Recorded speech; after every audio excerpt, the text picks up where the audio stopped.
I've been sharing my financial journey here on YouTube for the past 8 years. I am someone who came from a very I basically came from nothing. I had two parents that loved me and cared for me and gave me a roof over my head and food and clothes and love, but that's it. I had no financial education. I had no financial head start. I had no financial nest egg, nothing. And pretty much everything I have financially is something that I have taught myself or gotten for myself. So in the 8 years that I have been sharing my journey financially on YouTube, I have experienced the following things in the past 8 years. I've experienced death, I've had a breakup, I changed the way I behave in a relationship to bring exactly what I wanted. I've gotten married, my sister got married, I had a baby, and I now live with my husband and daughter in Manhattan. So I went from living in my mom's house, single and not really happy with my situation. I was employed, but I was certainly not making what I wanted to make, to now being married, having a daughter and living in Manhattan, and am firmly on my way to where I want to be financially. There's still tons of room for improvement. The reason I am making this video is because I want to kind of look at how long it took to make any sustainable, realizable changes, and then use that to kind of think about how I'm projecting forward. And if you are in the place where you're wondering, oh my gosh, like how am I going to get to where I want to be financially? How long is it going to take? I want to be better with money. How long is it going to take to change? I wanted to share my story to give you an idea of kind of how long it took me and the phases that I went through in terms of my own financial, emotional, social growth in general, because I find it really helpful, at least for myself, to hear other people's stories and to hear the steps behind how they got to where they are today. Because it bugs me when people don't not disclose where they came from, but kind of the advantages they have. And we all have advantages, that's the thing. And some advantages are different than other people's advantages. So I want to, again, just be very transparent in where I am now and what I've done to get to where I am now. So another thing when it comes to timing, right? How long will it take? At least in my experience, changes in my life have either taken 10 years, 2 years, or have happened instantly. And all of this to say that every day I orient myself toward where I want to be. I am someone who is goal-oriented. I am oriented. So this is who I am. I am someone who is oriented toward increase and improvement. I'm always appreciating where I am, but always looking toward where I want to be and thinking, how can I be a better steward of what I am, what I have, and where I'm heading. I am also someone who believes in looking out for people in our sphere and being considerate towards the people that are in my sphere, be that family, work, friends, and whatnot. And I kind of used to just take that for granted. Oh, you want to look out for other people. But I didn't. And I've stopped doing that because I realized that not everyone thinks that way. Not everyone is like thinking towards how can we look out for each other. Some people just look out for themselves. I'm like, okay, well then, it's kind of a surprise to me. I'm like, all right, it shouldn't have been a surprise to me because I'm 41 years old. Like I should know that some people just look out for themselves. Or sometimes it seems like people are just looking out for themselves, but you're like, no, this has kind of been a consistent pattern. I'm like, But luckily, I would say 95% of the people in my life are also people that look out for other people.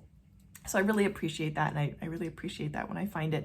I'm someone who is also, I look to add value where I am. I look to improve whatever situation I'm in and make it better. And I, kind of along these lines, I'm also someone who is learning to feel and to receive and to just be, which has been a challenge because my natural inclination is to add value, and sometimes that comes across as not being able to kind of appreciate where I am. So it's a balance between wanting to improve where I am, but also appreciating where I am.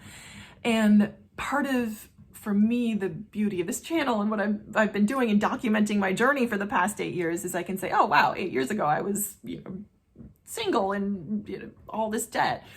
And today I'm consumer debt free and kind of living this beautiful, magical life that I've kind of designed, that I've literally visualized my way into. And I can certainly appreciate that. So that is who I am.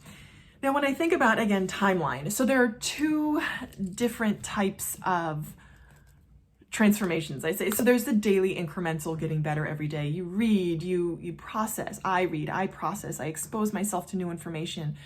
I analyze and kind of internalize the information that I have. I consolidate the information that I have inside myself, and I process for myself, which is something that I try to do more often. I am trying to do more often. That sort of consolidating step is one that I often tend to overlook, but is so valuable.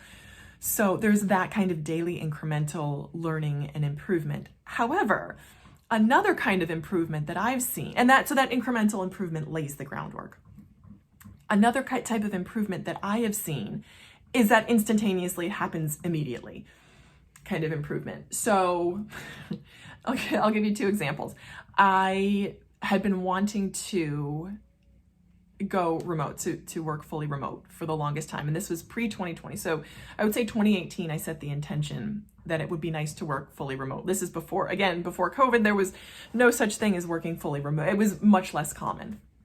And I set that intention. Then, I kid you not, in February of 2022, 2020, I had just gotten back from a trip to Curacao with my then boyfriend, now husband, and I was like, oh, wouldn't it be awesome to be able to work from anywhere? That whole remote laptop lifestyle. I'm like, wouldn't that be awesome to be able to work, pop open your laptop and work from anywhere? That was the intention. I set that intention in February of 2020. April of 2020, my company goes fully remote, and that intention was realized in the span of 2 months. Or 4 months. So January, February to April, instantaneously. So that is something that it blew my mind. I wrote out the intention, and I was working with with a friend, Mary. Penny's not perfection, and because she was kind of in a similar situation, and she's like, oh, wouldn't it be nice to be remote? Now she has her own business. It's kind of exploded and is doing, I would say, 10, 15 times what mine is right now, but my company is fully remote, and I haven't gone back to an office since April of 2020. So just magical transformation. And the other instance had to do with my credit card debt. And I was thinking and visualizing, because I did that debt being gone, because I didn't think that it would happen in such a short time period that it did.